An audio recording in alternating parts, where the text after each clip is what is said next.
Bem, meus irmãos, minhas irmãs, meus amigos, minhas amigas,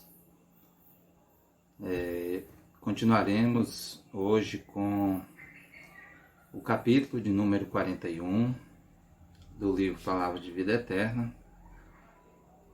Queremos mais uma vez expressar nossa gratidão a todos vocês que nos acompanham, que assistem aos nossos vídeos, a todas as atividades que ocorrem no nosso canal do Lar dos Humildes.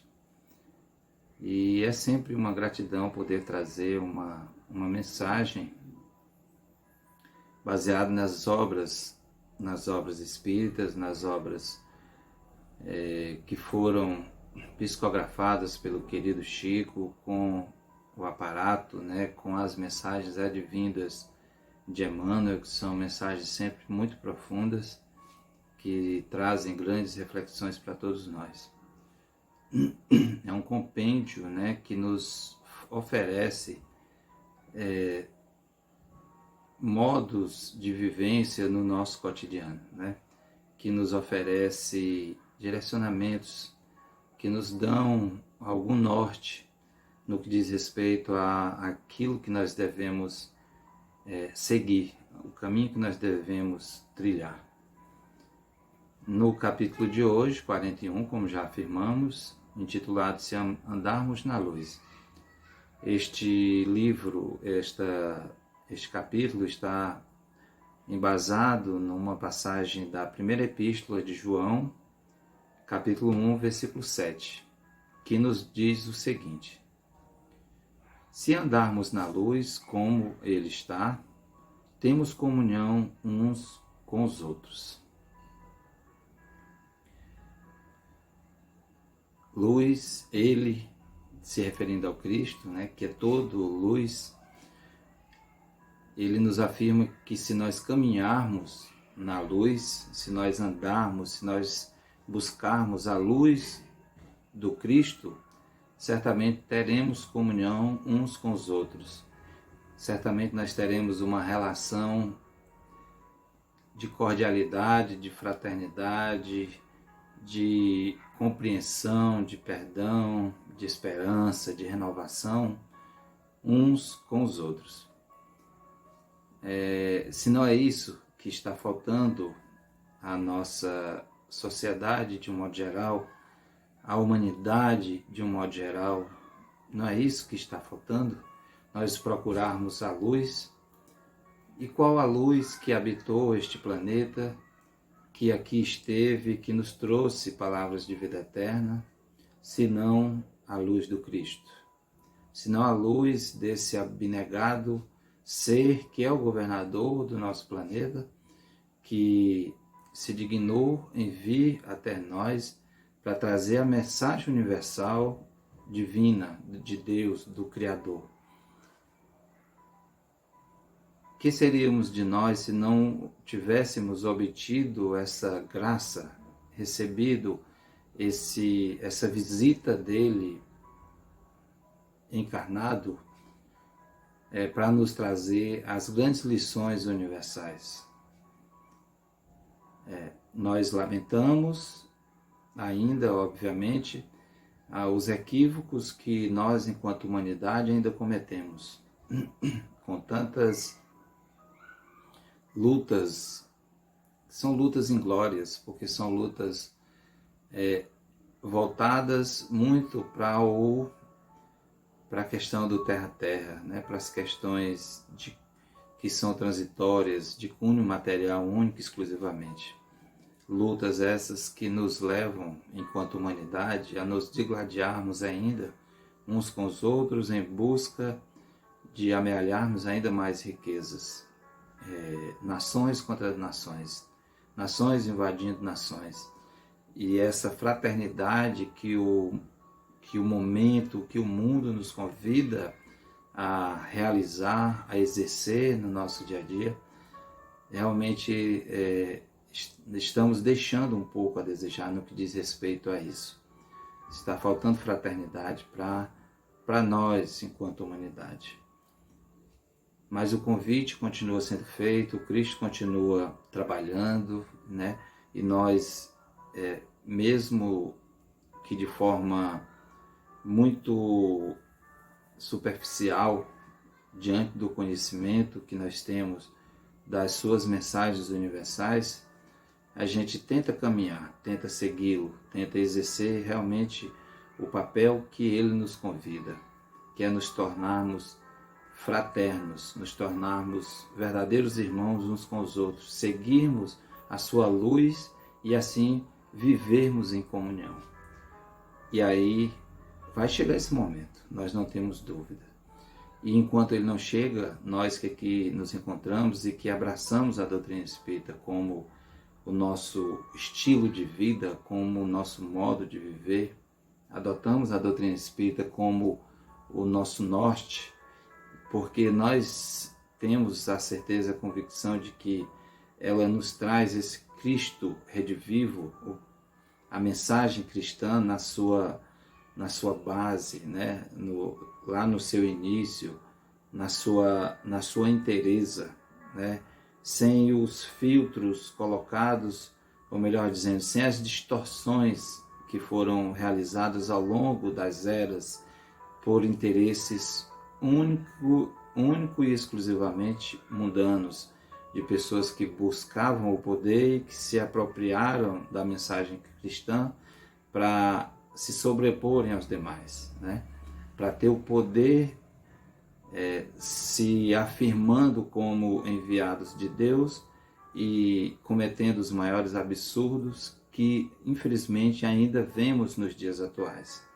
Pessoas que falam no nome de Deus, pessoas que falam no nome de Jesus, mas que agem totalmente adverso àquilo que a sua verdadeira mensagem nos traz. Então vamos aqui ao que Emmanuel nos direciona. Tanta vez dissensões e incompreensões nos separam. Resoluções da vida particular, incompatibilidades, interpretações discordantes, ressentimentos. Tão atual, né? Não parece escrito há algumas décadas esta obra. Por isso, intitulada Palavra de Vida Eterna. Porque ela traz em seu bojo realidades do cotidiano, verdades que são verdades que fazem parte da humanidade, né? Ou não é verdade que nós estamos vivendo em dissensões e incompreensões, em separatividade, incompatibilidades, resoluções da nossa vida particular, né? Interpretações discordantes, né? Ressentimentos, quanto ressentimento, quanto desamor, quanta busca, ao mesmo tempo que as pessoas que nós, humanidade, tanto citamos e falamos no nome de Deus, no nome de Jesus, nos afirmamos seus seguidores, nos afirmamos como tendo Deus como nosso único Deus, mas parece que nós ainda estamos vivendo na época dos diversos deuses que a humanidade viveu há alguns séculos. Ainda adoramos diversos deuses. Deus Mamon, o Deus da riqueza, o Deus do poder,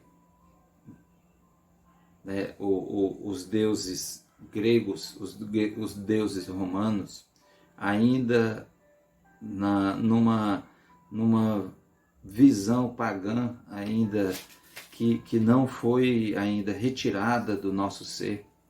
Nós ainda temos todas essas vivências das experiências anteriores enquanto encarnados e que ainda não nos libertamos disso. A luta desenfreada por se sobrepor aos demais ainda continua.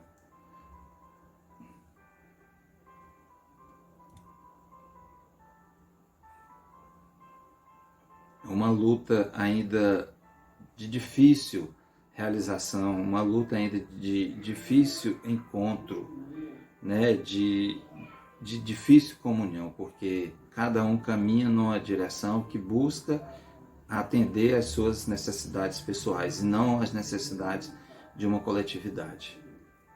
E com isso, consideráveis perdas de tempo e trabalho nos arruinam as tarefas e perturbam a vida. E aí a gente vai seguindo por todos esses descaminhos, por todas essas direções que na verdade não dizem respeito aos ensinamentos que o Cristo nos trouxe. E aí nós nos encontramos, a gente vê exemplos de pessoas que vivem na opulência, na riqueza, mas que não têm aquilo que nós chamamos de paz de espírito. Não vivem de modo sereno, vivem de modo em desequilíbrio, no processo, em situações de depressão, em situações de tristeza, que as suas riquezas materiais não compram, que é essa paz espiritual. Retiramo-nos do campo de serviço, prejulgamos erroneamente pessoas e fatos, complicamos os problemas que nos dizem respeito e desertamos da obra a realizar. É muito comum a gente desistir de um caminho, da realização de um trabalho, por conta de que a gente percebe em outro que está seguindo esse mesmo caminho que a gente, de repente há um desandar desse caminho e a gente acaba que não compreendendo esse verdadeiro ensinamento ali contido. A gente acaba que não entendendo esse verdadeiro ensinamento ali registrado, né? E aí desandamos, desistimos, porque o que nós buscamos talvez não esteja ainda tão fortalecido dentro de nós mesmos. Nós imaginamos que assim estamos, mas na realidade não nos encontramos desse modo.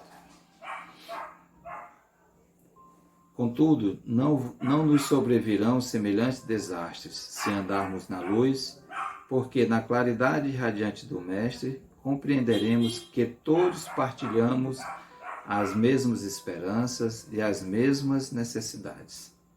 Todos almejamos atingir, buscar esse céu. Todos almejamos buscar essa salvação que vem de Deus e que vem do Cristo. Mas nós ainda nos entrelaçamos nos enganos da vida. E aí deixamos de seguir o verdadeiro caminho que nos conduz a Deus. Se nos movimentamos ao sol do Evangelho, saberemos identificar o infortúnio, onde cremos encontrar simplesmente rebeldia e desespero, e a chaga de ignorância, onde supomos existir apenas maldade e crime. Percebemos que o erro de muitos se deve à circunstância de não haverem colhido as oportunidades que nos felicitam a existência.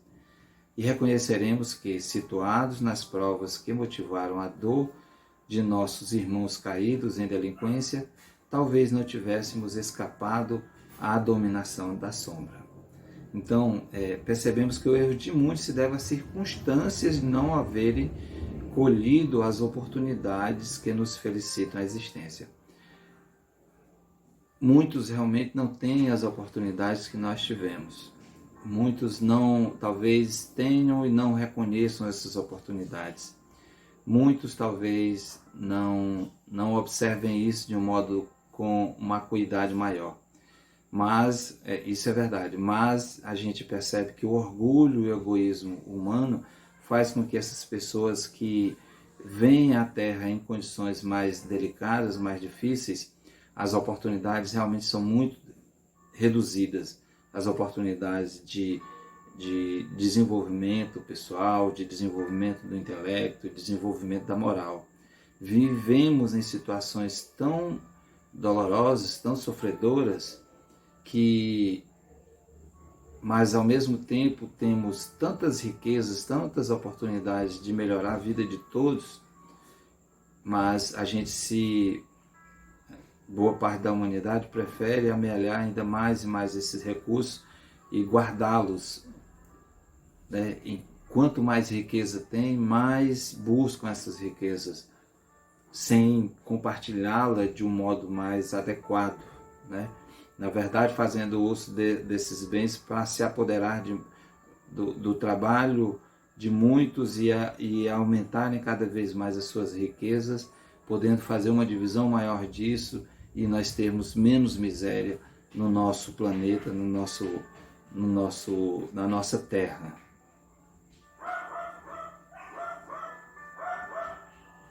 É que a luz do Senhor nos fará sentir o entendimento real. É tão claro que o Cristo nos disse que, inclusive, uma das bandeiras do Espiritismo, né, especialmente no que diz respeito ao trabalho e a responsabilidade que o Brasil tem perante ao nosso planeta como um todo, como a árvore do Evangelho que aqui foi plantada, com a mensagem a bandeira de Deus, Cristo e caridade, vejamos que aqui nós temos as etapas, né? Deus como ser supremo de todas as coisas, como Criador de tudo, Jesus como o nosso governador planetário, aquele que foi o artífice do planeta onde nós vivemos, e a prática da caridade como caminho que devemos trilhar para que a gente alcance essa comunhão citada aqui por João. Não bastará, no entanto, que ela fulgure tão somente em nossa razão e pontos de vista, ou seja, é importante que a gente compreenda também os pontos de vista do outro, as interpretações que o outro dá, o modo de viver do outro, porque nós não somos os donos da razão, nós não temos sabedoria e inteligência suficiente para achar que nós sabemos de tudo e tudo que nós imaginamos, o modo como nós idealizamos o mundo é o real, é a verdade. Quando muitas vezes nós estamos muito equivocados, né? Nós lidamos de tal modo com as escolhas do outro, escolhas de ordem sexual, escolhas de ordem política, escolhas até mesmo num esporte que deveria reunir e reúne multidões, deveria haver um congraçamento disso. As pessoas ainda se dividem de tal modo, né, e um não compreende porque um escolheu torcer por uma determinada equipe, o outro por outra, ainda se digladiam por conta disso. Então são coisas tão banais ainda na vida da gente, que a gente não consegue dar prosseguimento a isso. A gente se dirige ainda por caminhos tortuosos e equivocados e não nos damos conta disso. Então é necessário andarmos nela, assimilando-lhe os sagrados princípios, para que assinalemos em nós a presença da verdadeira caridade, a alavanca divina que, por agora, é a única força capaz de sustentar-nos em abençoada comunhão uns com os outros. Então, a caridade é o que vai nos unir, é o que vai nos congraçar, é o que vai entrelaçar os nossos caminhos. Nós já temos alguns exemplos, eu diria muitos exemplos, que nós estamos vivendo agora nesse período pandêmico ainda, né?